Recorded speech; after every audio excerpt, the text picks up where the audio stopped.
नमस्कार, आप देख रहे हैं इंडिया 24 अपडेट और इंडिया 24 अपडेट से मैं रामचंद्र कौशिक। अब हम नारनौल में उपस्थित हैं और बहन जी सिलोचना ढिल्लो हैं हमारे साथ में और एडवोकेट सूरजभान टकोरिया जी हैं और इनका पुराना राजनीतिक संघर्ष रहा है। हम आपको बताते हैं कि सभी पार्टियां टिकट वितरित कर रही हैं। कुछ पार्टियों ने टिकट वितरित कर दी हैं, कुछ कर रही हैं। कार्यकर्ताओं में कुछ भगदड़ भी मच रही है। कुछ कार्यकर्ता मेहनत करने के बावजूद अपने पदों पर जो ठीक से उनको पूरी तवज्जो नहीं मिल रही, वो दुखी भी हैं, परेशान भी हैं। कुछ नए कार्यकर्ता जो पार्टियों में आए हैं उनको माड़ मलाई मिल रही है, अच्छी टिकटें मिल रही हैं, लेकिन कुछ वंचित रह रहे हैं, उनको बड़ी परेशानी हो रही है। और हमारे साथ में सिलोचना ढिल्लो जी हैं, सूरजभान टकोरिया जी हैं। इन्हें हम लगभग 30 वर्षों से 31 वर्षों से देख रहे हैं। इनका बड़ा राजनीतिक संघर्ष रहा है और पहले इन्होंने महेंद्रगढ़ लंबी राजनीति की, लोकदल पार्टी में इन्होंने शुरुआत की। इनसे बात करते हैं किस प्रकार से आज उनकी क्या पीड़ा है, क्या कहना चाहती हैं, क्या कुछ उन्होंने संघर्ष किया है, ये बताएंगे। जी नमस्कार जी। सबसे पहले मैं सुलोचना ढिल्लो इंडिया अपडेट 24 को नमस्कार करती हूँ और जितने भी दर्शक, पूरे हरियाणा लेवल के दर्शक जो आज इस मेरे इंटरव्यू को देखेंगे और देख रहे हैं, उनसे नमस्कार करती हूँ और बहुत ही गौर से सुनने की अपील करती हूँ, क्योंकि जो एक एक बात कहूँगी वो अपने पुराने अनुभव और हमारे संघर्ष के जरिए जो हमने किया और जो हमें आज पीड़ा हुई, जिस पीड़ा के लिए आज बैठे हैं, उस पीड़ा का एक एक शब्द सच्चा कहूंगी, ना कि झूठ। तो सभी को नमस्कार। जी जी। तो जैसे आज की क्या पीड़ा है, आप जे पार्टी में अभी कई वर्षों से चल रही थी, शुरुआत में लोकदल में रही, थोड़ा सा लोकदल का अनुभव बताएं और आज की क्या स्थिति है, क्या कहना चाहती हैं दर्शकों को। ऐसे है जी, सबसे पहले मैंने बिल्कुल स्टूडेंट लाइफ में शुरुआत मैंने कांग्रेस पार्टी से ही किया था, राजनीति की शुरुआत। उस टाइम भी मैं ग्रीवेंसेस कमेटी की मेंबर भी रही और पार्टी के कई अच्छे महिला विंग के अध्यक्षा और कई बोर्डों की, जैसे इंडस्ट्रीज बोर्ड वगैरह की कई बोर्डों की मैं मेंबर भी कांग्रेस टाइम में, चौधरी भजन लाल जी सीएम होते थे उस टाइम में कई बोर्डों की मेंबर रही। लेकिन तब सुशीला कांड हिसार में हुआ, उस टाइम में महिला विंग की अध्यक्षा थी। एक अपने फर्ज को एक बहन और बेटी होने के नाते, एक हरियाणा की और जिला महेंद्रगढ़ की एक जुझारू बेटी होने के नाते, उस टाइम जब सुशीला कांड हुआ उसमें चौधरी भजनलाल जी के रिश्तेदारों का या उनके निजी आदमियों का नाम आया, तब हमारा खून खोल उठा और मैंने महिला विंग की अध्यक्षा कांग्रेस की होते हुए मैंने चौधरी भजनलाल जी के नाम चूड़ियां भेजी और मैंने उस टाइम कांग्रेस पार्टी से रिजाइन किया। उसके बाद मैंने 93 में लोकदल पार्टी चौधरी ओम प्रकाश चौटाला के नेतृत्व में ज्वाइन की और मेरे को महिला विंग की अध्यक्षा बनाया गया। लगातार मेरे को इनेलो में, लोकदल में लगातार महिला विंग की अध्यक्षा लगभग 4-5 बार महिला विंग की जिला अध्यक्षा जिला महेंद्रगढ़ की बनाया गया और मेरे को वहां बहुत मान सम्मान दिया गया। उस घर की एक बेटी की तरह मैं रह करके मैंने पार्टी के लिए खूब मेहनत की और हमें वहां कोई मान सम्मान की कमी नहीं रही।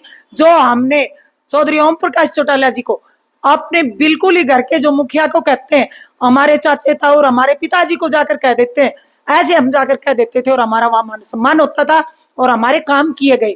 लेकिन जब दोनों पार्टियां अलग हुई तब हमें इतना इमोशनल कर दिया गया, क्योंकि भाई अजय सिंह चौटाला को मैंने सदा हमारे बड़े भाई की तरह माना और उनके लिए जब वो जेल चले गए, चौधरी ओम प्रकाश चौटाला जेल चले गए भाई अजय सिंह चौटाला जी के नाम पे, और डिप्टी सीएम दुष्यंत चौटाला जी तब डिप्टी सीएम नहीं थे, अब वो हमारे से छोटे हैं एज में, इसलिए एक बच्चा बच्चा कह करके हमें इतना इमोशनल कर दिया गया और वो इमोशनल होना हमारा जायज भी था, क्योंकि वो हमारे परिवार के सदस्य थे और मुझे अपनी बुआ जी की तरह दुष्यंत चौटाला जी भी इज्जत देते थे, मैडम नैना चौटाला जी भी इज्जत देती थी। और हमने सबसे पहले भाई अजय सिंह चौटाला जी के लिए रिजाइन करने में भी अगली पंक्ति में रहे और हमें पार्टी में जी तोड़ मेहनत की, हर कार्यकर्ता के दुख सुख में शामिल रहे। उसके बाद जब जेजेपी पार्टी ने भी मुझे लगातार 2 बार महिला विंग की जिला की अध्यक्षा बनाया। मैं उनका सम्मान करती हूँ। उसके बाद जब चुनरी की चौपाल की कोई बात आई तब लोग ये कहा करते थे, मैं आपको बता देना चाहती हूँ कि लोग ये कहा करते थे ये क्या चुनरी की चौपाल करेंगे, इनके पास कोई 5 महिलाएं इकट्ठी नहीं होती। उस टाइम हमने बीड़ा उठाया था मीटिंग करके, डीएन यादव की यहाँ मीटिंग हुई थी, तब सुलोचना ढिल्लों ने, कमर सिंह कलमाड़ी जी भी उस टाइम थे, सबने हमने एक बात कहा था कि चुनरी की चौपाल होगी और हम चुनरी की चौपाल को कामयाब करेंगे। तब लग के हमने मुड़कर नहीं देखा। चुनरी की चौपाल में जी तोड़ मेहनत की, सारी हमने होस्ट करी चुनरी की चौपाल, और वो चुनरी की चौपाल एक हमने रैलियों में तब्दील कर दी। लेकिन हमें क्या कहा गया था कि जब आपका मौका आएगा, महिलाओं को हक और हकूक की बात आएगी, तो हमने पंचायतों में 35-30% या 50% दिया है, 50% दिया पंचायतों में, तो आपको विधानसभा में भी जो हमारी काम करने वाली महिलाएं हैं उनको सम्मानित किया जाएगा और उनको टिकट दिया जाएगा, आपको पूरा मान सम्मान दिया जाएगा।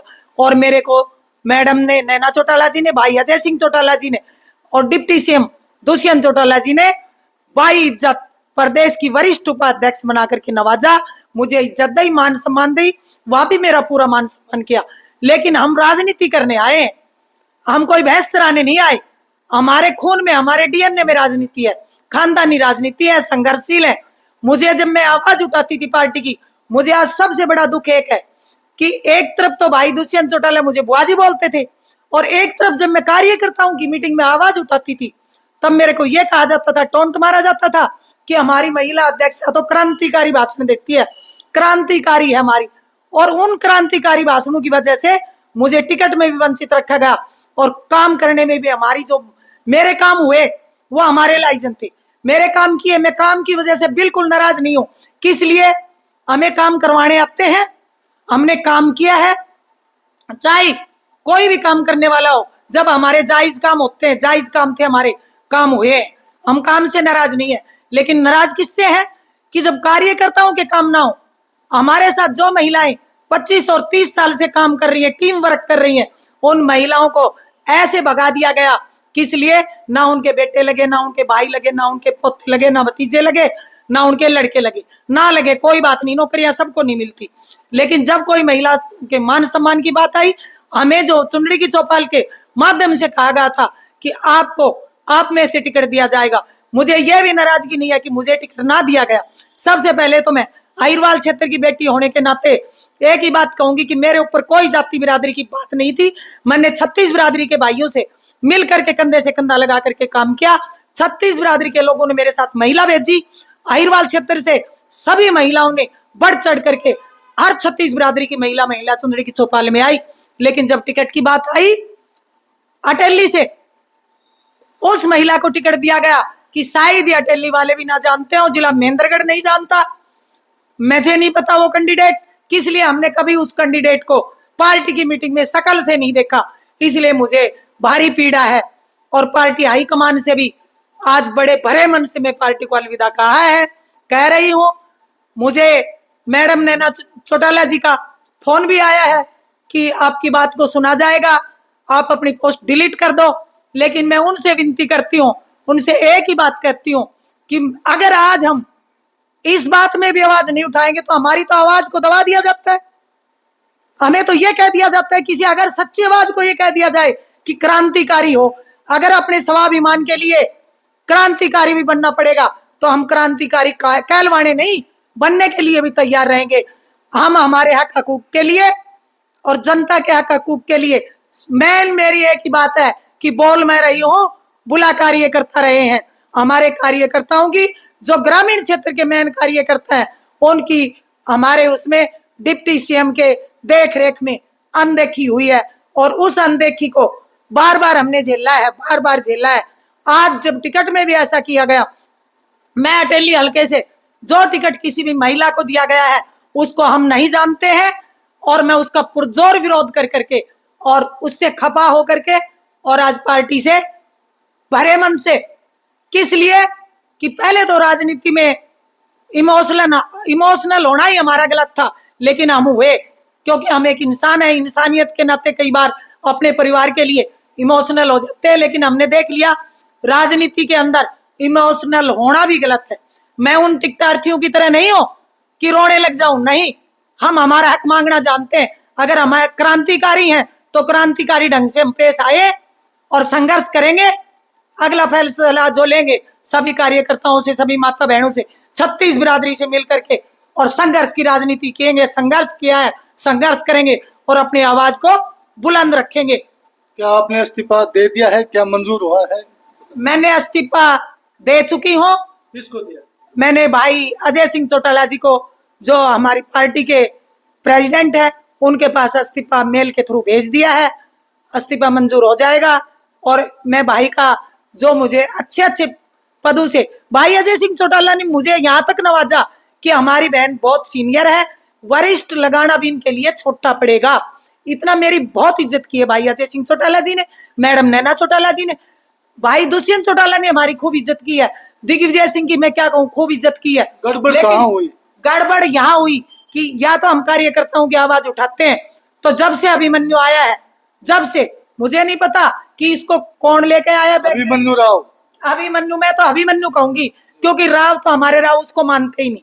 कोई उपाधि है कैसे? मुझे नहीं पता उनका क्या है क्या नहीं, लेकिन जब से आया है उन्होंने कार्यकर्ताओं का सफाया करना शुरू कर दिया।